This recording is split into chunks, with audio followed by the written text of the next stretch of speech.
Olá, meu nome é Bárbara, sou psicóloga e venho aqui para responder a algumas perguntas, algumas dúvidas das educadoras e das mães. Eu gostaria de saber como é que a gente faz a inclusão de uma criança autista com outras crianças na escola, em casa. Como é que é feita essa inclusão?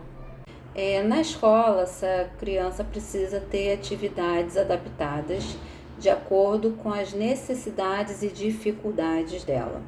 Depois de perceber, ter essa adaptação, feito o PEI, que é o Plano de Educação Individualizado.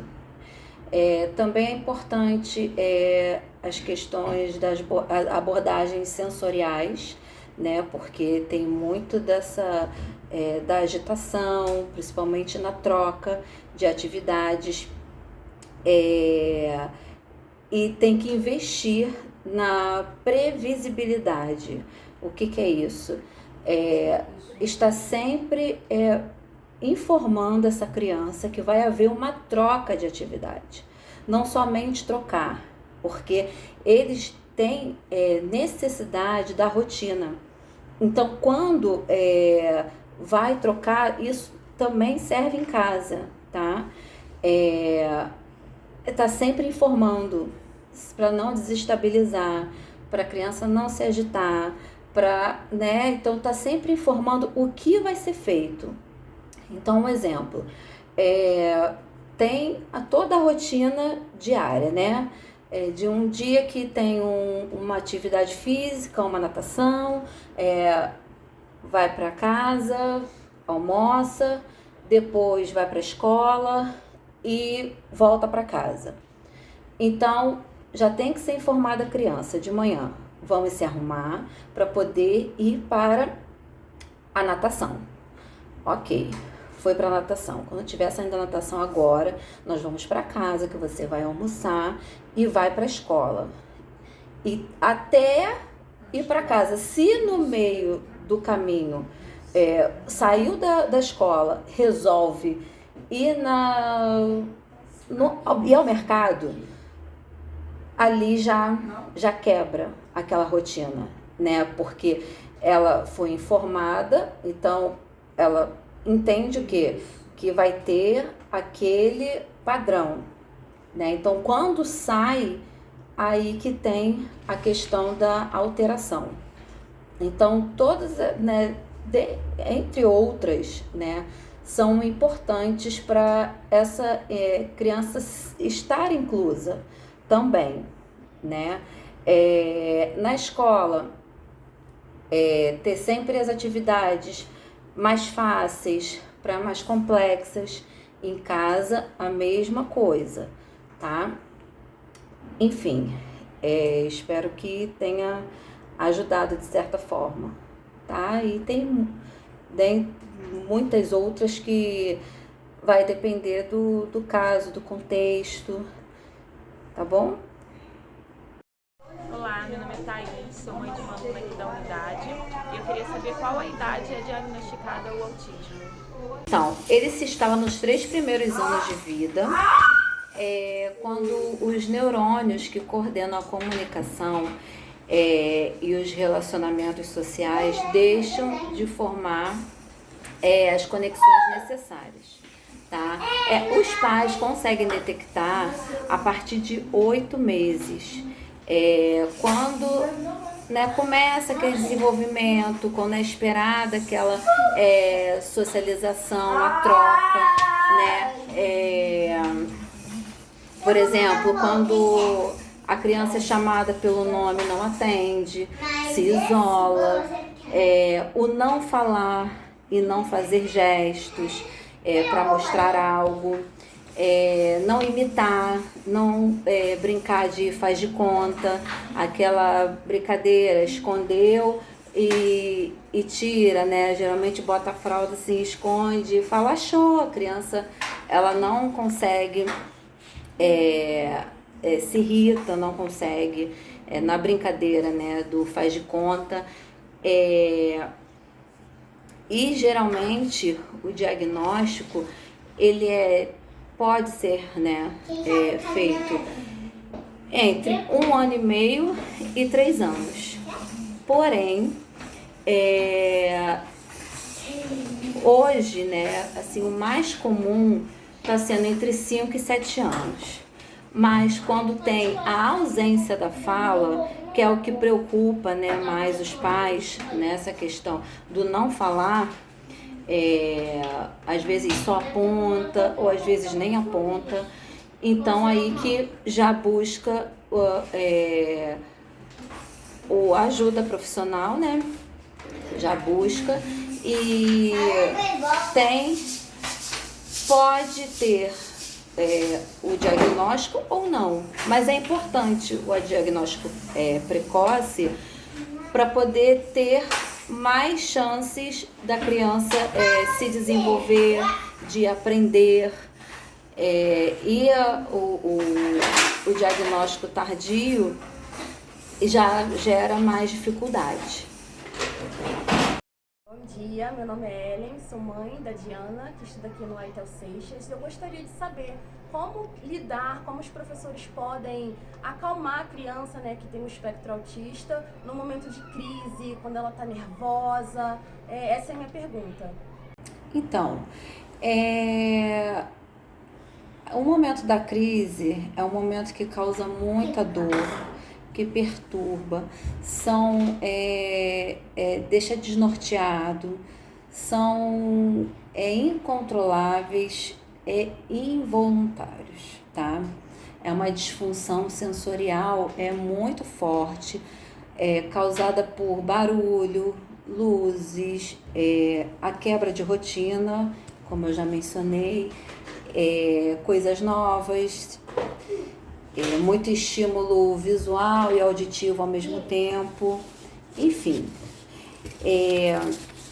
E uma das coisas que podem ser feitas, né, no ambiente escolar, né, que pode ser mais viável, é abafar os estímulos, né, auditivos, os ruídos, retirar a criança do ambiente, se tiver um ambiente tranquilo, alguma sala que possa acolher essa criança, que tenha poucos estímulos, até de repente visuais, também é uma boa sugestão. Música clássica, se nesse ambiente, né, tiver música, ou cantar uma música que a criança gosta, de forma bem suave, sabe? Também massagem nas costas, nas pernas, no couro cabeludo, né? No couro, bem no couro mesmo, mas caso a criança não tenha essa hipersensibilidade. Tem crianças que não gostam que toque na cabeça, né? No toque no cabelo. Então também é de acordo, né, com a criança que está sendo acolhida nesse momento. O banho, porque autista, muitos, né, gostam de água. Então, o banho é uma boa opção também. E abraço apertado. Embora eles não gostem de contato, né, muitos não se sintam aptos ao contato físico, mas o aperto, ele causa, quando é assim, um abraço bem apertado, ele causa segurança, né? E muitas vezes ele traz essa insegurança nesse ambiente. Então, um abraço apertado, acolhedor, também é muito bom. É isso. Meu nome é Ana Carolina, eu sou mãe de um aluno dessa unidade e eu queria saber como saber que meu filho tem autismo. Como é o diagnóstico? Como saber que ele tem o autismo, o diagnóstico, como eu falei anteriormente, né, na outra pergunta, com quantos anos que é diagnosticado. Quando tem esses sinais são sinais e sintomas que eu mencionei. Então, são é de acordo com o desenvolvimento, né? Dentro do desenvolvimento esperado. E também, né, saber também a questão da gestação, como é que foi a gestação, isso tudo influencia. O parto, se teve sofrimento fetal, o apigar é muito importante. Tudo, né, é um conjunto que leva a fechar o diagnóstico. Oi, meu nome é Mariane Ismael, eu sou professora aqui no Eital Seixas e a pergunta que eu quero fazer hoje é a seguinte: com quanto tempo se dá para ter um diagnóstico fechado de autismo? Quanto tempo para o diagnóstico fechado, né? É o que falei também anteriormente. O diagnóstico primeiro precisa identificar, né, os sinais. Então, quanto mais cedo, mais rápido terá um diagnóstico. Agora, quanto a tempo, isso vai depender dos recursos da família, né, na busca, né, ao acesso, né, melhor né, dizendo, o acesso à saúde, porque primeiro, né, geralmente é o pediatra, né, que vai, a família leva, o pediatra ele detecta, porém não dá o laudo, então vai encaminhar para o neuropediatra, onde o neuropediatra vai pedir uma série de exames, um encefalograma, enfim, exames de sangue, uma bateria, né, de exames junto com a queixa que esse responsável vai tá trazendo. E aí sim, né, dentro dessa investigação que tem o diagnóstico fechado. Mas tempo, isso é muito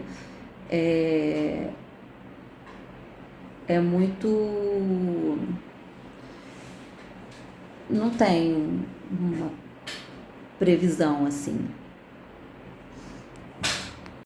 Eu me chamo Luciana, sou agente de educação infantil do EDI Eitel Seixas, aqui em Curicica, e eu tenho uma dúvida. A seletividade alimentar da criança pode ser um sinal de autismo?